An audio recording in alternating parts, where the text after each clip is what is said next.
Hi, everyone, and welcome to the Dave Levine Wednesday podcast. At least 750,000 people traveled from China directly to the U.S. since the outbreak of COVID-19, up over 300,000 from previous reports by Bill Shiver at The Blaze. He reports new information from DHS and National Travel and Tourism Office shows at least 750,000, that's 750,000 people, traveled to the U.S. from China in the months after the first reported COVID-19 case, over 300,000 more than were previously reported. On Monday, the New York Times reported that more than 430,000 people had entered the U.S. on direct flights from China after December 31st, when the Chinese government first disclosed the mystery pneumonia-related illness to the country's WHO office. The report noted that the large majority of the passengers, more than 380,000, entered the U.S. in January while the communist Chinese government was actively downplaying the growing pandemic and before President Trump banned travel from that country. But the truth is that the illness had been circulating within China for weeks before the disclosure. By New Year's Eve, when China opened up about the outbreak, officials indicated that at least 41 people had contracted the disease. In a scientific study published in The Lancet, researchers noted that the symptom onset date of the first patient identified was December 1st. Additionally, the South China Morning Post reported that, according to government data, the first COVID-19 case could be traced back to November 17th. From a public health standpoint, then, it is important for Americans to know just how many people entered the country, that's the U.S., from China in the months following the first case. This includes at least December and possibly November. According to information provided to The Blaze upon request in December, 329,210 passengers arrived in the U.S. on direct flights from China. Wow.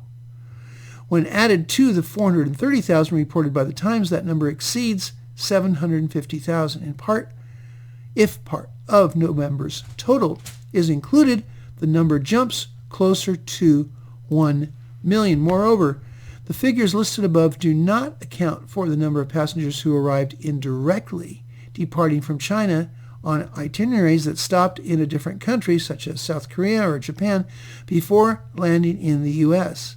A DHS spokesman told the Times that indirect flyers make up approximately 1/4 of all travelers from China.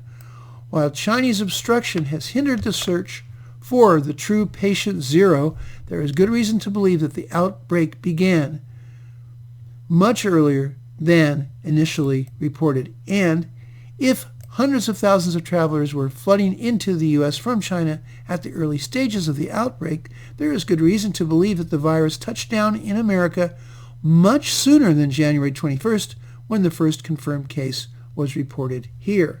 Americans are justified in wondering how many lives could have been spared had China been more forthcoming about the virus from the start. In fact, a study released last month found that if preventative measures in China had been conducted 1 week, 2 weeks, or 3 weeks earlier, cases could have been reduced by 66%, 86%, and 95% respectively, significantly limiting the geophysical spread of the disease. And I wrote, man, were some people fooled. This is a great report and an important one, I believe. U.S. District Court rules 2-1 overturning a leftist judge who had blocked Governor Abbott in Texas from halting abortions in the Longhorn State during the coronavirus outbreak. And this is a big win for Attorney General Paxton. My version was titled by Maria Mendez at Dallas News. She reports Texas Attorney General Ken Paxton says the state has won an appeal to enforce its temporary abortion ban while the state litigates a lawsuit from abortion providers such as Planned Parenthood. The appeal temporarily reverses a ruling from a federal judge on Monday allowing abortion providers to continue performing elective abortions while they fight against a state emergency order by Abbott that stopped most abortions. On March 21st, Governor Abbott banned, quote, non-essential medical procedures in an effort to preserve hospital capacity to treat patients with coronavirus. Last week, Paxton said the governor's order applied to any type of abortion procedure unless it was necessary to protect a woman's health. The order remains in effect until April 21st unless it is extended. Abortion providers filed a lawsuit seeking to overturn the ban, and Monday, hours after U.S. District Judge Lee Yeakel granted abortion providers a temporary restraining order blocking the state from enforcing the ban, Paxton said his office would seek an appeal.